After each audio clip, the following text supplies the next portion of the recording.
नमस्कार जी। आज हम कुछ बहुत ही दिलचस्प रहस्यवादी कविताओं और विचारों पर बात करने वाले हैं। जी। इनमें एक कमाल का ख्याल है जो साधक और सत्य के रिश्ते को एक नई रोशनी में दिखाता है। हाँ। और वो ख्याल है, तुम वही हो जिसे तुम खोजते हो। बहुत गहरा। तो आज का हमारा मकसद है इन विचारों की परतों को खोलना, ये समझना कि कैसे हम अपने मन की सोच से आगे बढ़कर अपने असली रूप को पहचान सकते हैं। चलिए इस पर बात करते हैं। हाँ बिल्कुल, ये सफर एक तरह से खुद को खोजने का है ना? उस एकता को महसूस करने का जो सिर्फ बुद्धि से, दिमाग से समझ नहीं आती।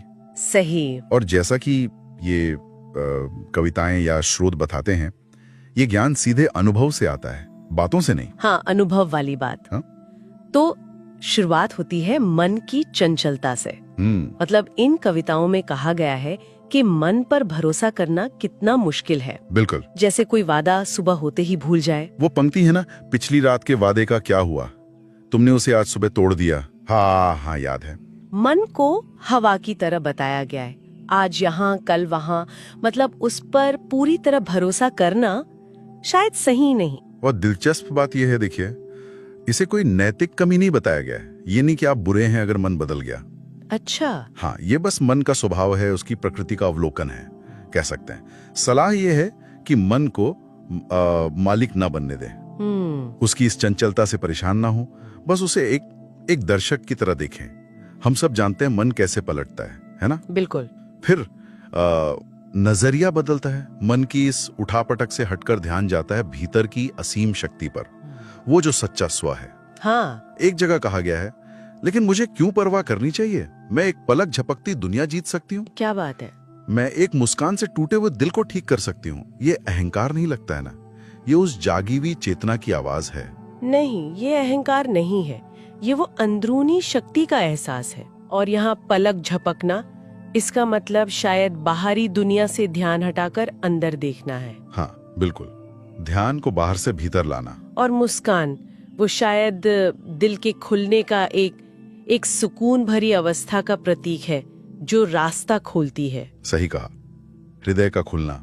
और ये अंदरूनी ताकत और मेहरबानी, वो कहते हैं ना, हमेशा मौजूद है, ऐसा नहीं कहीं से लानी पड़ेगी। अच्छा। एक पंक्ति है, हे हृदय अपनी इच्छा बताओ, तोहफे तैयार हैं, राजा खुली बाहों से इंतजार कर रहा है। राजा?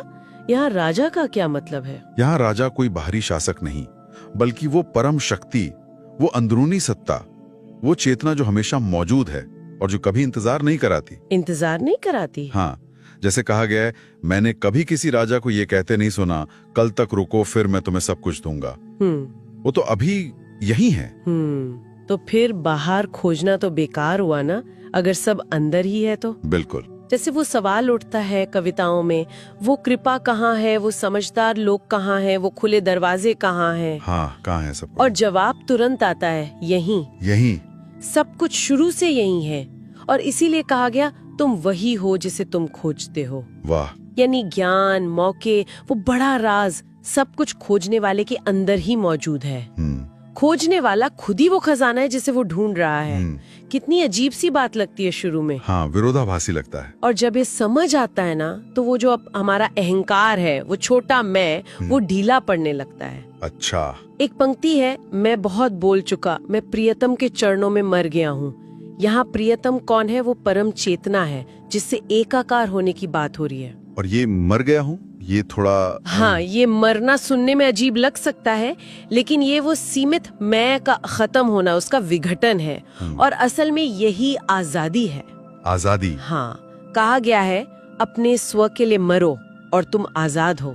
लेकिन फिर फौरन एक सुधार भी किया गया है ना, कि सच्चा आत्मा कभी नहीं मरता। बिल्कुल, ये शारीरिक मृत्यु नहीं है, ये उस झूठी पहचान का मरना है। वो असली आप जिससे परमात्मा से जीवन मिलता है, वो तो अमर है।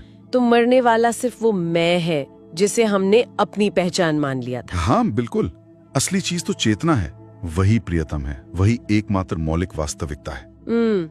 और इस अंदरूनी सच्चाई की झलक बाहर दुनिया में कैसे दिखती है, इसका भी एक खूबसूरत उदाहरण दिया गया है। कौन सा? जब राजा का प्रतिबिंब पृथ्वी पर नाचता है तो मिट्टी और पत्थर भी जी उठते हैं। वाह, ये चेतना की जिंदगी देने वाली ताकत का इशारा है। सोचिए, अगर परछाई में इतनी ताकत है तो असली स्रोत में कितनी होगी? हाँ, वो उसके चेहरे का नूर यानी शुद्ध चेतना, वो कितनी शक्तिशाली होगी। बिल्कुल, ये जागरूकता ही हर सोच, हर जीव, हर जिंदगी की रोशनी है और इसे सीधे अनुभव से ही जाना जा सकता है, रटकर नहीं। जैसे नमक का स्वाद। हाँ, बिल्कुल वही उदाहरण।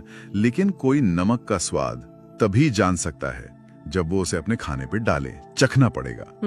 ये जानने की काबिलियत ही, ये अनुभव करने की क्षमता ही असल में खुद को जानना है, आत्मज्ञान है। और फिर आता है एक कमाल का विरोधाभास, जिसने मुझे बहुत सोचने पर मजबूर किया। कौन सा वाला? क्या चमत्कार है, काली कालिक से स्वर्ग उगता है। हाँ, ये बहुत गहरी बात है। इसका क्या मतलब है? इसका मतलब है कि हमारी सीमाएं, हमारी कमियां, हमारा अज्ञान, हमारा अंधेरा, काली कालिक, वही असल में कच्चा माल है। कच्चा माल? हाँ, जिससे समझ का, ज्ञान का, एहसास का स्वर्ग पैदा होता है।